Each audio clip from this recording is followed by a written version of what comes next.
Assalamualaikum warahmatullahi wabarakatuh. Perkenalkan, nama saya I'anatul Ilwana, NIM 2041050200022.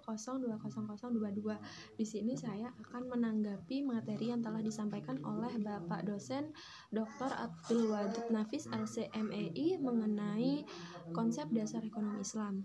Sebelumnya saya akan menyampaikan sedikit lagi materi yang telah disampaikan oleh beliau.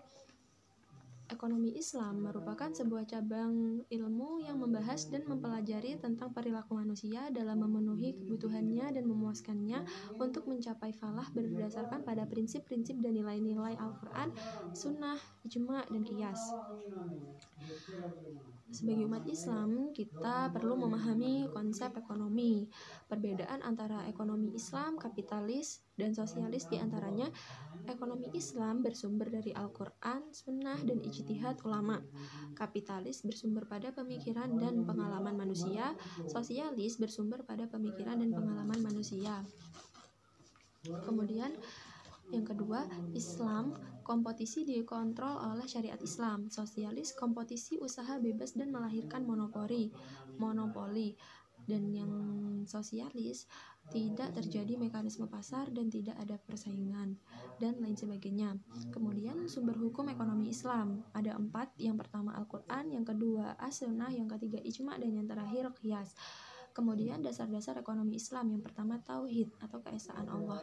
Kita harus meyakini keesaan Allah, hanya Allah yang harus kita sembah. Allah itu Maha Esa, sifatnya, zatnya. Semua aktivitas ekonomi harus sesuai ketentuan Allah Subhanahu wa taala.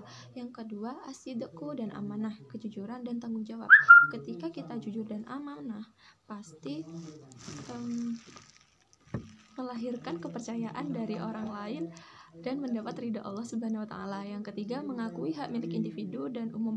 Yang keempat, al-adalah atau keadilan. Yang kelima, at-tawazun, keseimbangan. Dan yang terakhir, at-ta'awun, tolong-menolong. Kemudian prinsip-prinsip ekonomi Islam bebas dari maghrib.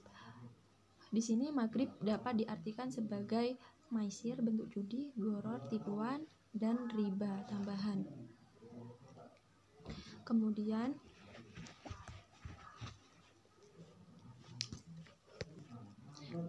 karakteristik ekonomi Islam, yang pertama, ekonomi Islam terikat dengan akidah, syariah, dan akhlak. Yang kedua, harta kepunyaan Allah dan manusia sebagai khalifah. Yang ketiga, larangan maisir, goror, dan riba. Keempat, keadilan dan keseimbangan dalam melindungi kepentingan individu dan masyarakat. Yang kelima, keseimbangan antara kerohanian dan kebendaan. Yang keenam, bimbingan konsumsi. Yang ketujuh, petunjuk investasi. Dan yang terakhir, zakat.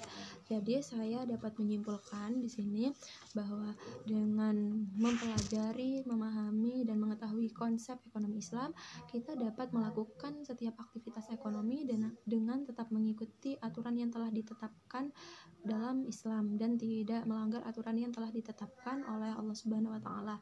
Demikian yang bisa saya sampaikan, kurang lebihnya mohon maaf. Wallahul muwaffiq ila aqwamit thoriq. Wassalamualaikum warahmatullahi wabarakatuh.